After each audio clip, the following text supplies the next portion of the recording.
As you all know, my name is Zoe Dovmani. I'm a brand strategist and designer. Let me let Katie in here.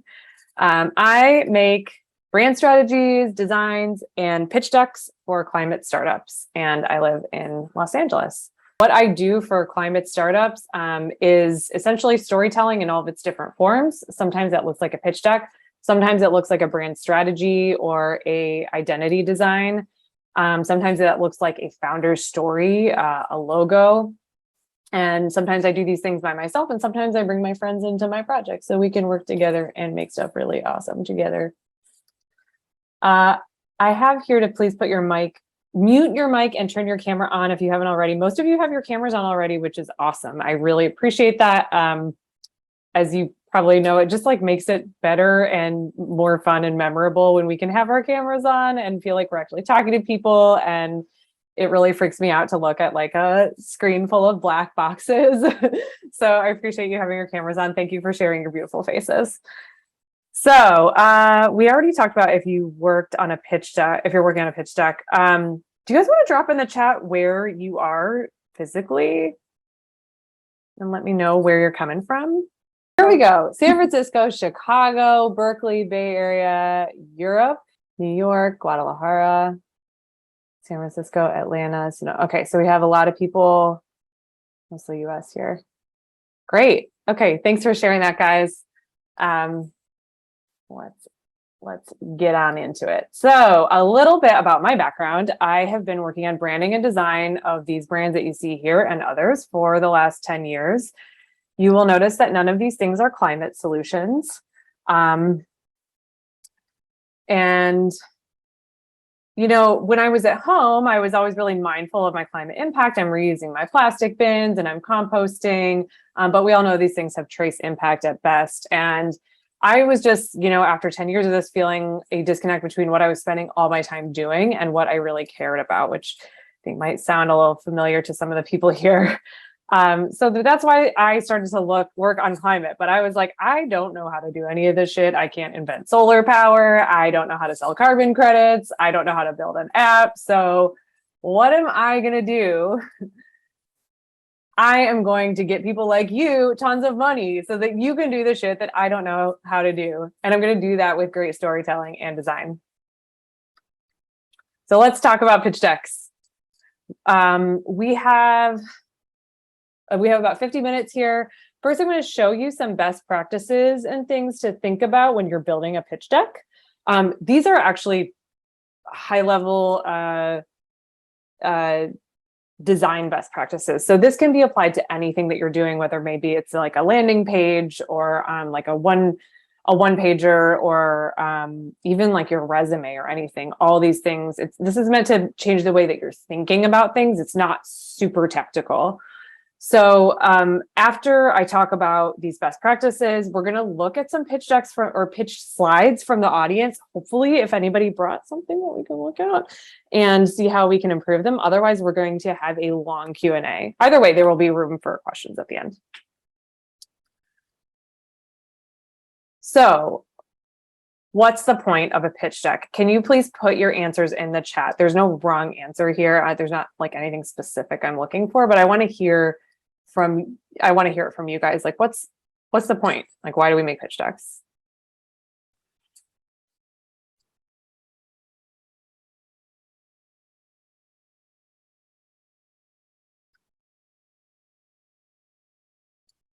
Okay, I see Farah says selling an idea. That's good. I'm gonna put that selling an idea.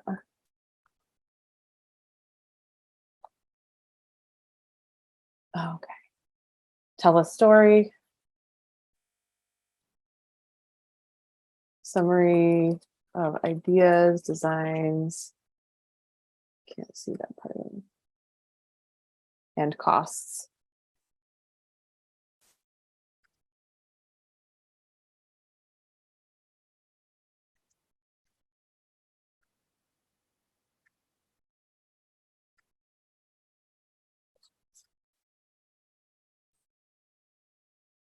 Generate strong interest in the idea / venture. tell our project's story in a succinct way. Apologize for typos. Tell the story in a, okay, so I'm seeing a lot of storytelling, gaining interest, like kind of getting people interested in your stuff.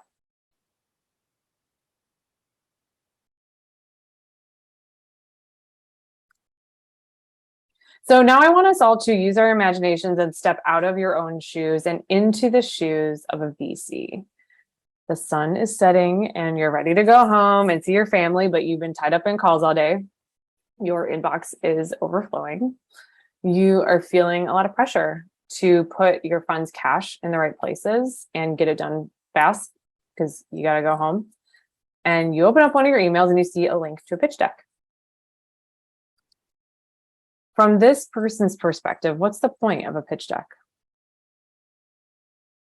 And if you could put your answers in the chat again, please. And thank you for all the good participation here. You guys are awesome.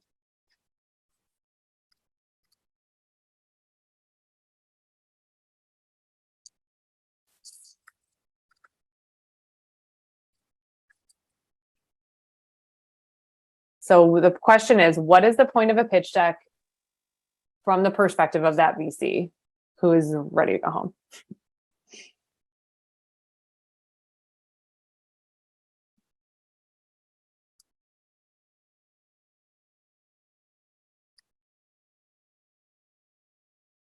What do you think that VC wants to see? What do you think they're like interested? Like they're opening up this email and they're like, all right, another pitch deck.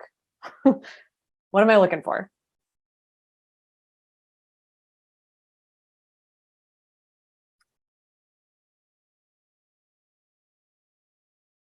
Okay, I'm seeing crickets in the chat. Should I say this question another way? So you might need to refresh sometimes. It just takes a minute. So answers, yeah. So okay. There's inspire confidence and solve a problem, or maybe that was for the previous one. Well done said, understand the investment potential of the company. Okay, I'm refreshing right now. Awesome. I was like, where did you guys go? You were so great a minute ago. There you are. Okay. Save time. Yeah. Save time. That's an interesting one. Save time. Like, how does a pitch deck save us time? Sue, do you want to come on mic and expand on that a little?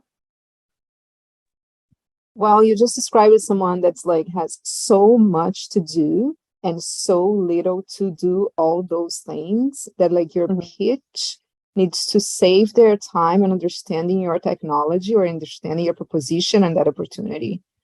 Like, yeah. As opposed to like a conversation, maybe. As opposed to a conversation, as opposed to them looking to all your files or looking to reports or looking for more information on it, as opposed to talk with like a couple of analysts that are going to, like, you have to be succinct enough that all that information is going to be in that pitch. So yeah, essentially answering the good questions right up front. Yeah. Okay. These are all so good. Answering the good questions right up front.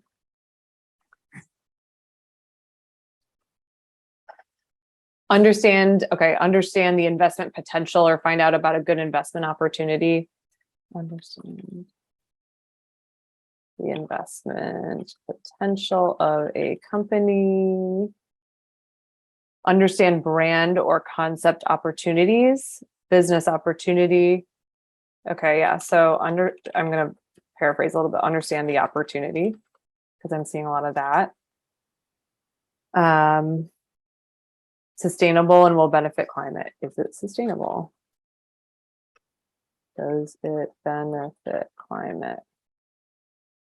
Quickly communicate an idea that is worth investing in. Convince me quickly. Okay, so the difference, do you guys see the difference in the answers before we looked at it from the investor's perspective and after? Because a lot of these answers, after we thought about it from the investor's perspective, were about speed. They're about time. And so when you guys are working on your pitch deck, I want that to be top of mind. How can we make this investor's life easier and save them some time and serve all of this information up on this lovely little platter of morsels that they just want to dig into. In other words, what I want you to focus on is not what do I need to say, but what do they need to hear? So what do they need to hear? Well, the most basic question that I see so many founders skip right over is, what is it? Like, what is this thing? A lot of times we spend so much time inside of our venture, our company, that we forget to kind of like zoom out and be like, oh yeah, this is what it is. Second of all, why should I care? Like, why does this matter? I see tons of stuff every day. Why? Why does it matter? Why is it better? How is it not like others in its category?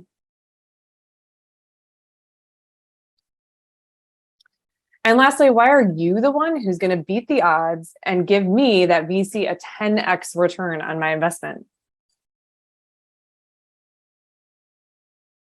What does not matter is it pretty? Now, not that this doesn't matter at all, but this might seem like a weird thing coming from a designer for me to say this. But what I want you to understand is that pretty is not the point.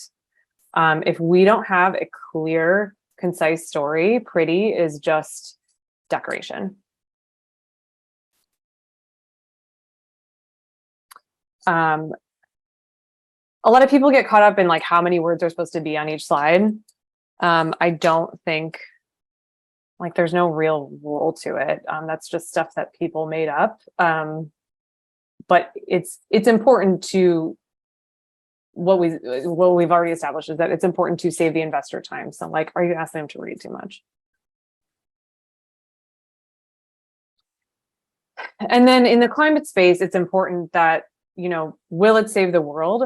This is important. I probably shouldn't have this on here crossed out because it is important, but it can't be the only thing. Because if I am an investor, I am investing and I want a return on my investment. I want a 10x return on my investment, which is huge. So I really want to know if this thing is going to make me money.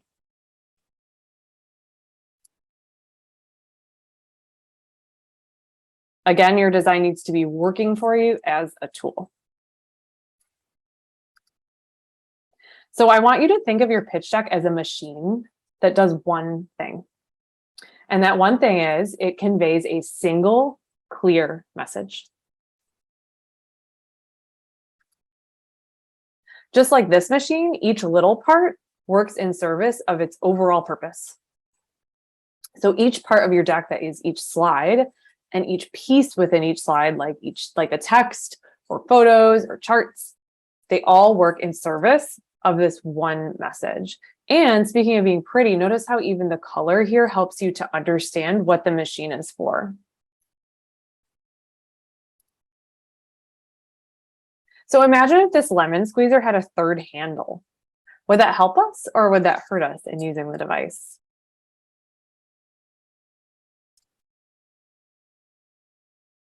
As the famous writer, brand thinker Donald Miller of Story Brand said, if you confuse, you lose. So with all that in mind, let's put this into action. What is in our toolkit? So you can just take yourself off mic and shout it out. Who can give me like one tool that we have in a pitch deck? Like what's one thing that we can put in a pitch deck? Numbers. Sorry. Numbers. Okay, I heard numbers. That's great. Numbers. Go ahead. I'm gonna jump to my numbers. I'm gonna call that, since I don't have a chart, I don't have a slide that says numbers. I have one that says charts and graphs. Usually numbers are a part of a chart or a graph. And we want to make sure that our numbers and our charts and our graphs are always in direct service of our message. For example, we can all look at this and like that, we know who the top lemon producer in the world was in 2021. This chart is idiot proof. This is like a fourth grade level chart. This is what we want in our pitch decks. We want them idiot proof, because remember that VC is bored and cranky and impatient and ready to go home. Of course, this is like worst case scenario, like that they're reading it in, but that's what we want to make, that we're serving it up on a platter. We're like, hey, you want to know about the top lemon producers? You got it. We've done all the work for you. We have eliminated all of the information that you don't need to know to understand really fast. A, who the top lemon producer is, and B, like how much more that is than the other countries. So we're kind of giving an extra layer of information with these visuals with like very few words. I mean, we don't even need these numbers. Well, I guess we don't need the numbers to understand the concept. The numbers just kind of back it up. Here's what we don't do with charts. We don't make people do math. And even though, so somebody pointed out to me once that technically the math is done for you in this chart because it's a spreadsheet and there's an equation in it, but that's not what I mean. It's like, I don't want you to make me comb through numbers to understand anything. Like, don't make me do any homework. I want this. Here's another one. What is going on in this chart? If we want to know, we can like look at it and figure it out and like, okay, that says benchmark scenario and that says site regulation scenario, and we can like figure it out, but that's work. Like, we want to do all of the work for the investor.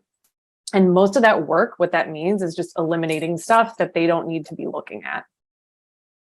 What's another tool that we have? You can take yourself off mic and shout it out. Photographs, maybe? Yeah, photos. Thank you, Brian.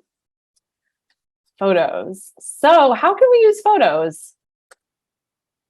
And I'm going to lump videos in there too. A lot of people don't use videos, but I think you should, because they're such a great, concise communication tool, and they are embeddable on DocSend now. So I support this.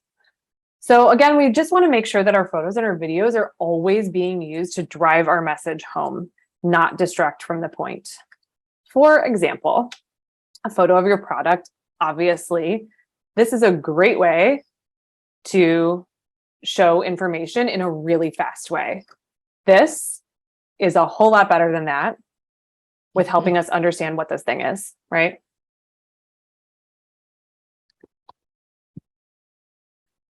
Another way that can help is people using your product. So what's the context that your product lives in?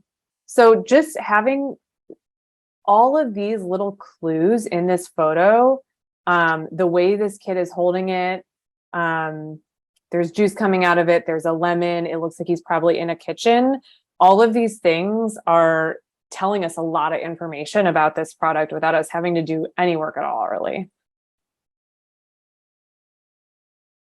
And another thing that people don't use that often, but is a good way to help communicate, is the world that your product lives in. So in this photo, the actual lemon squeezer isn't in the photo, but we can see some lemons and we can see that it's a kitchen and here's this guy cooking. And this is like the context and the time and place and the person that would use this thing. So it's all just like subtly helping us understand what the thing is.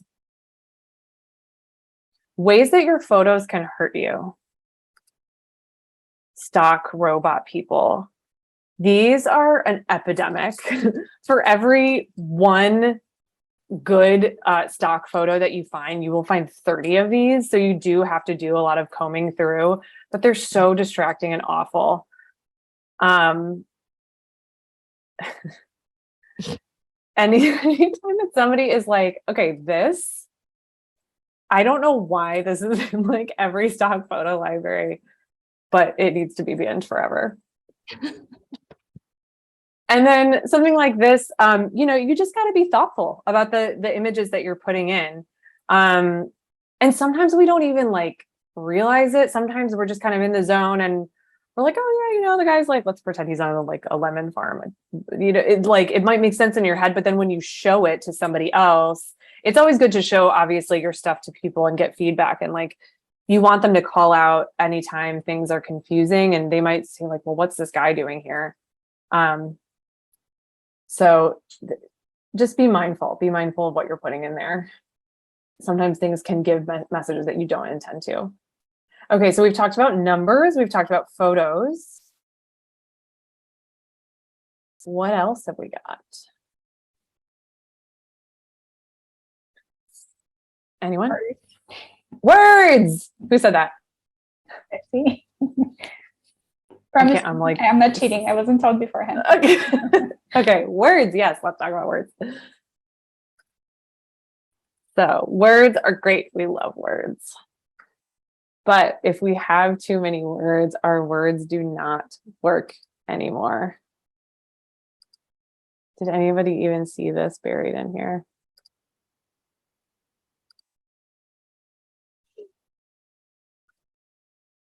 Also, jargon is hot lava. We don't touch it. I see a ton of jargon in pitch decks. Sometimes it's appropriate if you're like, you just always have to keep your audience in mind. So yeah, sometimes like maybe the VC is super specialized in like, energy or something. And like you use all these energy words, they know what it is. But most of the time we really want to be at like a 5th grade reading level, and you're going to feel like you are an idiot because you want to like make yourself sound smart and sell your stuff. But I encourage you to just go with it because it works a lot better. Okay, we have one more thing, or no, we have 2 more things. Okay, anything else? Anybody want to guess? What else do we have? What other tools do we have? So we've talked about photos, text, words, and numbers, charts and graphs.